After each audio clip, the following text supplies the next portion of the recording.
Poland spent a week constantly hearing about Russian drones, and at times it seemed this would just stay as news. In the country's east, troop movements toward Belarus and the border, plus NATO patrols. But on the evening of September 16, something arrived in the very political heart of Poland. This is the government quarter of Warsaw and Belgrade. This is one of the presidential residences. This is no longer an accidentally flown-in drone or a navigation error, but a demonstration that we see your nerve centers and can get very close. Warsaw responds firmly in terms Moscow understands. Criminal cases against those who launched the drone over Warsaw, strengthening of counter-drone groups and merging military and civilian sensors into a single system. And the most painful thing for Minsk is the classification of the incident as a reconnaissance sabotage episode with a Belarusian trace.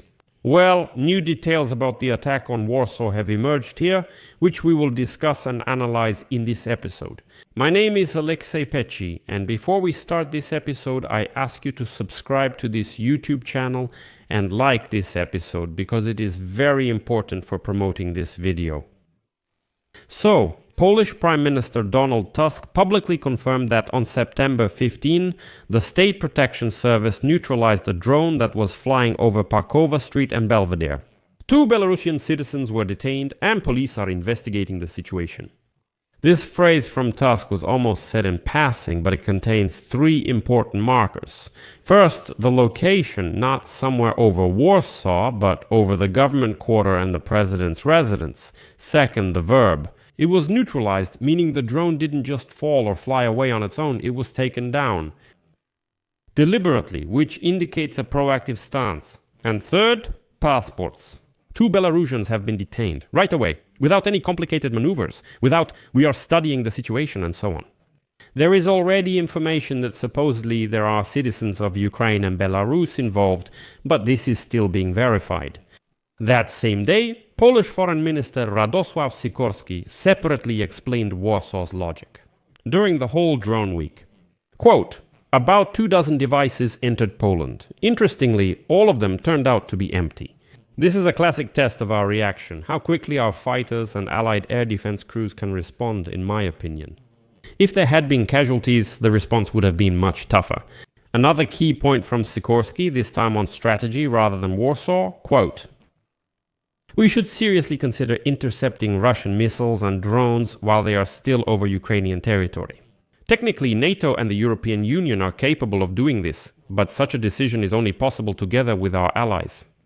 Meanwhile, Polish police and counterintelligence have started interrogating detainees, tracking their movements on cameras and checking their purchases and correspondence. Rumor has it, they're also looking into connections with amateur pilot communities of unmanned aerial vehicles.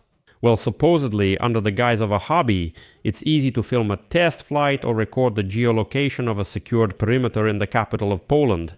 So, Russia has likely begun using hybrid methods. After all, it's easy to bribe a so-called hobbyist to supposedly launch a drone over Warsaw just for fun, to test the nerves of the Polish government. At the same time, it's easy to record and document the protocols of the police and air defense forces there.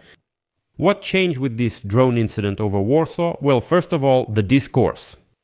Earlier, provocation was used. Now it's act of aggression, a criminal case, and Belarusian trace. This isn't just about vocabulary. It also involves including the military, prosecutors, and judges in the process. Secondly, Warsaw is being forced to change the very appearance of the sky over the capital. For civilian drones, there are now even stricter no-fly rules in the city center and more fines. Flight registration needs to be brought in line with actual authorization, not just some nice-looking form. That is, in Poland, they've moved to a real security framework, which also includes restrictions for civilians. The security framework in Warsaw now looks roughly like this. Electronic warfare units on the rooftops around Belvedere and the government, umbrellas made of acoustic and radio frequency sensors, and mobile police teams with weapons to intercept drones. As for engineering, there are basic passive barriers at all designated heights. That means these are mesh traps and barriers so that a quadcopter simply can't fall and land, so to speak. Geofencing is a separate topic. It has already become officially known that Poland will be expanding so-called electronic fences in the firmware of popular drone models. Well, where can't this be done? Forcing sellers to install Polish profiles, otherwise confiscation. This is painful for the so-called hobby market. But there's no other way. That is basically the drone simply won't be able to fly into a specific zone because of its firmware. And third, the external arc, meaning the discussion about shooting down drones and missiles still over Ukraine. Russia quickly responded with blackmail via its spokespersons, followed by a State Duma statement. If Poland starts shooting down targets over Ukraine, it will face the fate of previous partitions, according to the State Duma.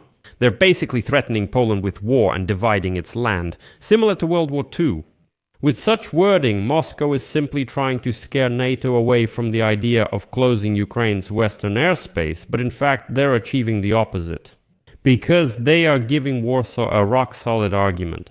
We can't live in a way where every night becomes a nerve-wracking lottery. Against this backdrop, the Baltic countries are moving in their own direction. Estonia is starting the construction of an anti-tank ditch and a network of bunkers on the border with the Russian Federation. This isn't about drones, it's about the psychology of the entire region. The era of peaceful infrastructure, unfortunately, has come to an end. There's an important detail for Ukraine here as well. Zelensky is already actively promoting the idea of covering Ukraine with NATO fighter jets. He claims that this benefits absolutely everyone except Moscow. Ukraine gets protection for the western part of our country, which means it can redirect resources to the east. Europe gets protection from missile strikes not over its own territory, which eliminates the risk of debris falling on its land. Here, Russia, as always, played against itself. The only question is whether Europe will have enough courage to take such a step. Conclusion: the story with the drone over Belvedere is a turning point. Poland stops describing the threat as the noise of a nearby war and starts framing it as a series of criminal incidents with a foreign, in this case Belarusian, trace. This changes everything: flight rules, rooftop countermeasures, and police readiness to jam airwaves. And most importantly,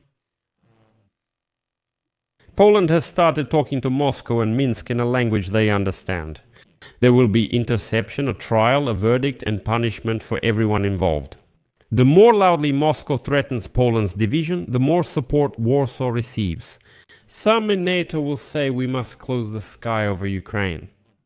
Otherwise, tomorrow these empty drones will be full.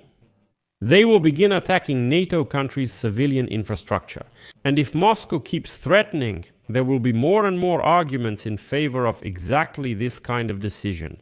So I'll leave it at that. Share your opinion and conclusions in the comments below this episode. Subscribe to the channel, hit the bell, and don't forget to like. That's all for now. Take care of yourselves. Goodbye, everyone.